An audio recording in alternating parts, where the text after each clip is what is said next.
Aparentemente, de los lugares más terroríficos y al que más miedo la gente le tiene es a los orfanatos abandonados.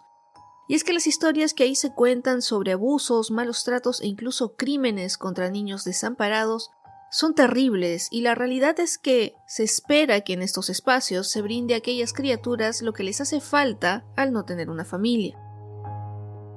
Hola, soy Jacqueline Isa y hoy, en Lugares Misteriosos, conoceremos la escalofriante historia del orfanato de Santa Teresa, también conocido como el Orfanato de Franco, que estaba ubicado en Barcelona, España.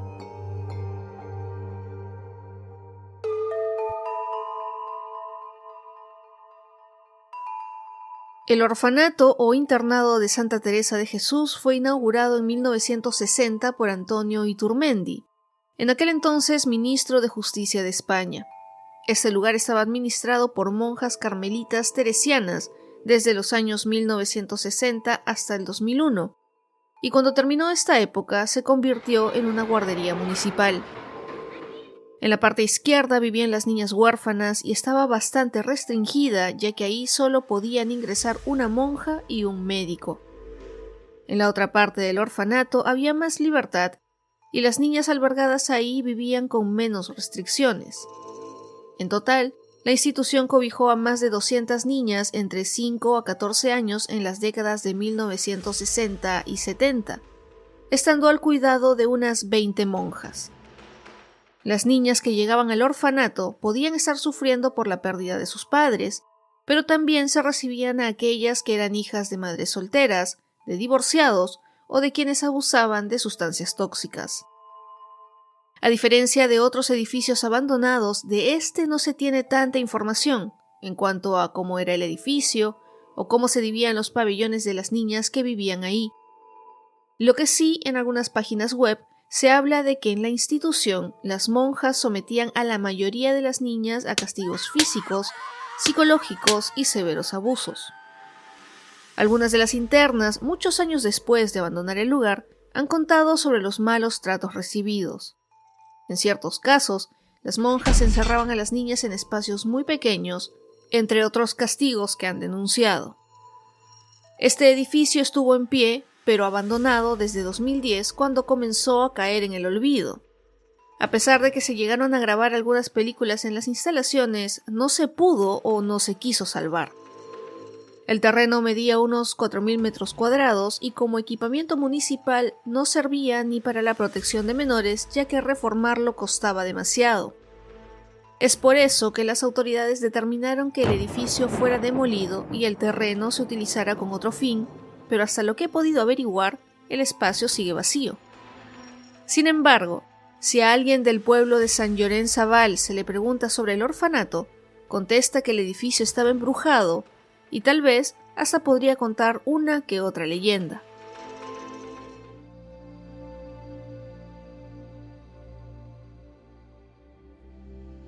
Para algunas personas, la demolición del edificio del orfanato terminaría con las leyendas de psicofonías y avistamientos de figuras fantasmales. Este lugar inclusive fue explorado e investigado por Iker Jiménez, un personaje muy conocido en España en cuanto a los fenómenos paranormales se refiere. Según Jiménez y su equipo de Cuarto Milenio, que exploraron el orfanato en 2016, una noche escucharon la voz de un hombre en el ático que les dijo hola. Además que escucharon otras voces que parecían ser de distintas fuentes, que contaban las agresiones psicológicas y físicas que ahí vivieron. Es más, en algún momento una de las ex internas contó que cuando fue castigada por las monjas y fue encerrada en un espacio muy estrecho, húmedo y oscuro, una noche vio la figura de un cura pasar cerca de donde estaba, pero en esa zona la presencia de hombres estaba prohibida.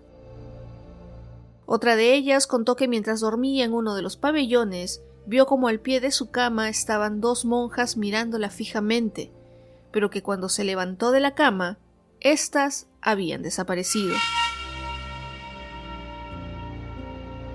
Sin embargo, el testimonio que me llegó a sorprender y fue por el que decidí incorporar este lugar misterioso en un episodio, fue el que cuenta Miguel Ángel Segura en su libro Edificios Embrujados.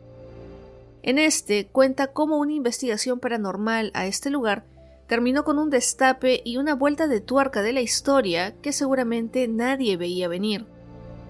Miguel Ángel Segura escogió este edificio al que muchos llamaban embrujado como parte de su investigación para el libro que estaba preparando, y para ello decidió contactarse con una pareja de investigadores paranormales que conocía bastante bien el edificio. Se reunió con ellos en la población catalana donde se ubicaba el orfanato. Ellos habían estado hablando previamente a través de videollamadas y fue esta reunión la primera que tuvieron en persona. Estos investigadores eran una pareja de esposos que tenían una gran afición por la actividad paranormal de diferentes lugares, y debido a su conocimiento, Miguel Ángel decidió entrevistarlos por separado para tener datos con más objetividad. La primera entrevista fue con Sofía, quien le contó al autor lo que ya sabemos, que el edificio fue un internado de niñas que recibieron un trato muy duro por parte de las monjas, pero lo que también dijo es que hubo un grupo de ex-internas que negaba todo esto y que además las habían tratado bien, que los castigos y abusos sucedieron solo en casos puntuales. Estos abusos se referían a los castigos físicos, pero es un poco difícil asegurar si realmente sucedieron debido a los testimonios que se tienen hasta el momento. Sin embargo, Sofía, la investigadora, sí cree que estos abusos sucedieron tal como algunas mujeres han indicado. Según Sofía, que ya había estado en el lugar más de 30 noches, conocía a 10 personas que habían presenciado fenómenos paranormales y que además estos testigos no se conocen entre ellos, lo que hace más increíble que muchos de ellos cuenten las mismas experiencias, por lo cual ella concluía que había ciertas manifestaciones que parecerían ser recurrentes. De lo que hablaban estas personas era de tener la sensación de que alguien que no se podía ver los acompañara constantemente cuando estaban en el edificio. Esta era una energía extraña que se sentía, además que oían pasos y respiraciones cercanas. Después de conversar brevemente con Sofía, el autor del libro conversó con Óscar, el otro investigador que además era el esposo de Sofía. Es más, según la mujer, Óscar era una persona sensitiva, por lo que había tenido más experiencias que ella. Para el autor le resultó un poco curioso, ya que en su experiencia las mujeres se suelen mostrar más sensibles a estos temas y presencias que los hombres. Pero opinión de Sofía, ellos eran una pareja extraña. A diferencia de la entrevista con Sofía, la que el autor hizo con su esposo fue ya dentro del orfanato abandonado, así que tuvieron que caminar algunos minutos por la montaña para llegar al destino. El primer lugar que visitaron fue la capilla, que a primera vista se veía un tanto siniestra, y Óscar, por alguna razón, parecía un poco nervioso. Junto al altar, el investigador comentó que se le hacía un poco difícil ser una persona sensitiva, es decir, que tiene cierta facilidad para hacer contacto con presencias y espíritus del más allá. Para él, al principio fue difícil, ya que la gente lo juzgaba sin saber y muchas veces hasta se burlaban de él. Según la pareja de investigadores y especialmente Óscar, hay ciertos fenómenos que ellos podían reconocer en lo que fue el orfanato de Santa Teresa de Jesús. El primero es el caso de la monja del piso 5. Este es el piso o la planta con más actividad paranormal en todo el edificio.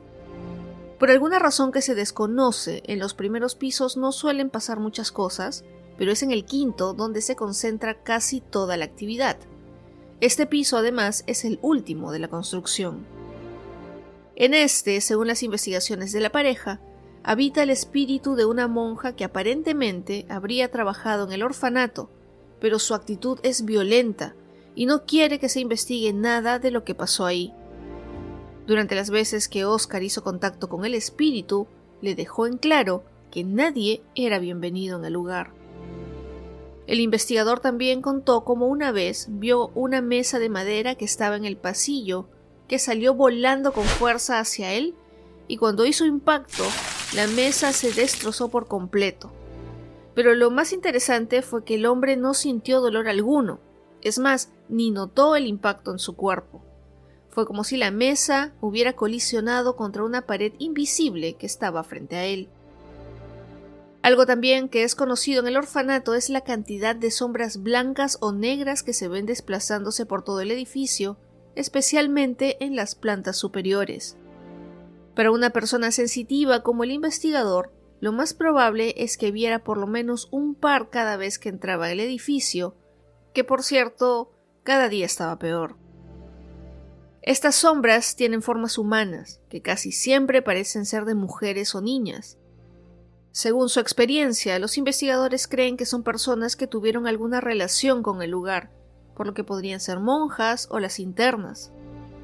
Según cuenta en el libro, una vez una de estas se le abalanzó, justo el primer día que visitó el orfanato. No obstante, no fue solo eso. Una vez en el suelo, después de esquivar esa sombra, Oscar sintió como 4 espíritus lo rodearon y le dijeron de manera violenta que se fuera del lugar. Si hay algo bueno que rescatar de esta situación, es que las sombras no se portan de la misma violenta manera con otras personas. Hasta el momento, solo se sabe que se han portado así con él. Además de estas visiones, no solo los investigadores, sino otros visitantes han escuchado golpes, gritos y llantos, como si alguien estuviera recibiendo una paliza. Esto, inclusive nosotros que escuchamos esta historia, podríamos pensar que son manifestaciones paranormales del pasado, que estarían unidas a lo que algunas monjas hicieron con las inocentes niñas que se supone deberían cuidar.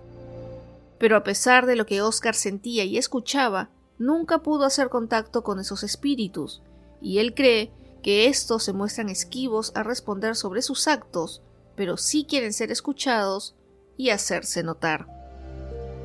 En los pisos superiores, como ya les mencioné, se suele registrar más actividad paranormal y eso se materializa con grabaciones de psicofonías a través de equipos como la Spirit Box, y los mensajes que han recibido han sido variados, desde los que no tienen mucho sentido hasta los que le contestaron preguntas de manera bastante natural. Por otro lado, estos investigadores también usaron un equipo que en la opinión de muchos es muy peligroso y que además no se puede confiar en las respuestas que se obtienen, y como seguramente ya se están imaginando, es la Ouija. Según Sofía y Oscar, han llevado el tablero muchas veces al orfanato, y en muchos casos han logrado hacer contacto con algunas de las niñas que vivieron ahí, y han sido ellas las que han contado testimonios horrendos sobre los maltratos a los que las sometían las monjas. Según esas historias, en el último piso había un lugar muy pequeño donde encerraban a las niñas que se portaban mal. El lugar, de acuerdo con las descripciones, no mediría más de 1 metro de alto y las niñas no cabían de pie, lo cual era casi una tortura si las hacían pasar mucho tiempo ahí, sea porque se hubieran portado mal o porque no le cayeran bien a una monja. Lo que sí, el castigo no solo era entrar al espacio, sino que antes eran golpeadas brutalmente. Y es por eso que en algunas sesiones de la Ouija, las descripciones de las monjas eran casi nivel demonio. Después de conocer todo esto, el autor del libro quiso hacer su propia sesión de Spirit Box, en la que tal vez podría contactarse con alguno de los espíritus de los que había escuchado, por lo que al hacer la pregunta de rigor de ¿hay alguien ahí?, y una segunda que decía ¿nos pueden dar información sobre las monjas del orfanato?, todos se sorprendieron al escuchar una voz distorsionada que les dijo monjas malas. A la pregunta de si se produjeron malos tratos y castigos no hubo respuesta. Y además el espíritu dijo que ninguna niña fue agredida entre los muros del edificio, pero sí que en el lugar había muerto una monja. Cuando Miguel Ángel Segura preguntó si le podían dar más información o un dato relevante que ayude en su investigación, la voz dijo: nada es lo que parece. Después de tomar un descanso, ya que la sesión había sido intensa, el autor decidió continuar la investigación con un tablero de Ouija, por lo que hizo algunas preguntas. A la de quién estaba en la sesión con ellos, el tablero respondió Fátima, que había muerto en el orfanato y era una monja. Sin embargo, lo más impactante sucedió en el último minuto, ya que cuando Miguel quiso hacer otra pregunta sobre el lugar, Fátima, a través del tablero, le dijo que solo se la daría a él, que quería que Oscar y Sofía se fueran, que hablaría si regresaba con otras personas que no fueran ellos. Es más, la última frase que dijo antes de terminar la sesión fue: ven sin ellos y te contaré la verdad, no te arrepentirás. Ante esta situación, todos los ahí presentes decidieron terminar la sesión de Ouija y Miguel Ángel decidió volver en otro momento sin la pareja de investigadores, algo que sintió que no les gustó a ellos, pero nada se podía hacer. Lo que sí, sentía que el buen humor y amabilidad mostrados anteriormente por parte de la pareja había desaparecido. A la mañana siguiente volvió Miguel Ángel al orfanato, esta vez con sus amigos José y Manolo, con quienes subió hasta el piso 5, y aunque era de día, comenzaron con la sesión. Para buena suerte de todos, volvió la entidad con la que había hablado la noche anterior, y dentro de todo lo que pudieron sacar con el tablero, fue que, según Fátima, las monjas nunca abusaron ni castigaron a las niñas, por lo menos no a la escala que indicaban Sofía y Óscar. Para Fátima, estas historias de que las monjas eran abusivas fueron creadas por seres oscuros que pretendían desprestigiar a las siervas de Dios, y además le dijo a Miguel Ángel que Sofía y Óscar no eran investigadores, sino que estaban vinculados al satanismo y su propósito era promover sus intereses y destruir el cristianismo.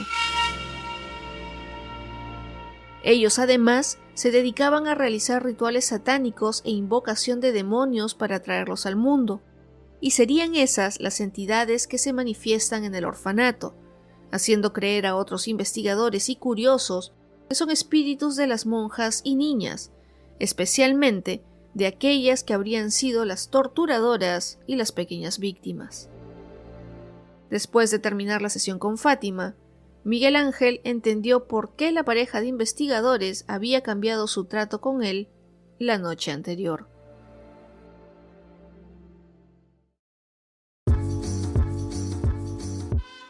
Como les había mencionado anteriormente, este testimonio publicado en el libro de Miguel Ángel Segura es uno de los que llama más la atención, ya que da un giro de 180 grados en la historia y no termina como otras que ya les he contado. En este caso, si nos centramos solo en esta investigación, el orfanato sí tendría algo de embrujado, pero lo que se cuenta que ahí pasó, pues no sería verdad. Por otro lado, y esto es algo que dejo a su criterio, es si creer o no que lo que aquí les he contado sea 100% cierto. Si quieren saber mi opinión, no les voy a decir si lo contado aquí es la pura verdad, pero sí voy a ser un poco incrédula en la parte del testimonio de Fátima, ya que suena un poco exagerado que una sesión vaya como dice el libro. Sin embargo, todos somos libres de creer lo que mejor nos parezca, y si ustedes creen que el orfanato de Santa Teresa de Jesús estaba realmente embrujado, déjenmelo saber en @interesantehistoria en Instagram y Facebook, además de la caja de preguntas y respuestas de la app de Spotify. Debo confesarles que nunca me han gustado mucho los casos que involucran a la Ouija, debido a los terribles antecedentes que se cuentan de este instrumento. Pero sí es necesario que sepamos un poco de su historia para entender por qué muchas personas lo usan para sus investigaciones y por qué hay quienes aún lo tratan como si fuera un juego de mesa. Por eso, en el primer episodio extra que se verá en YouTube este domingo 7 a las 9 de la mañana, tratará sobre la historia de la Ouija y para qué se ha usado en nuestra historia. Así que los invito a verlo y compartirlo para que esta nueva serie llegue a más personas. Recuerden que pueden escuchar los episodios del podcast en Spotify, Audio Player, Apple Podcast y ahora los nuevos episodios extra en YouTube. Les agradezco mucho que se hayan quedado hasta esta parte. Espero que este episodio les haya gustado y si fue así, no se olviden de recomendarlo a sus amigos y compartirlo en sus redes sociales. Yo soy Jacqueline Isa, me despido por ahora y como siempre, nos encontramos en otros lugares misteriosos muy pronto. Escucha más episodios como este en Audio Player.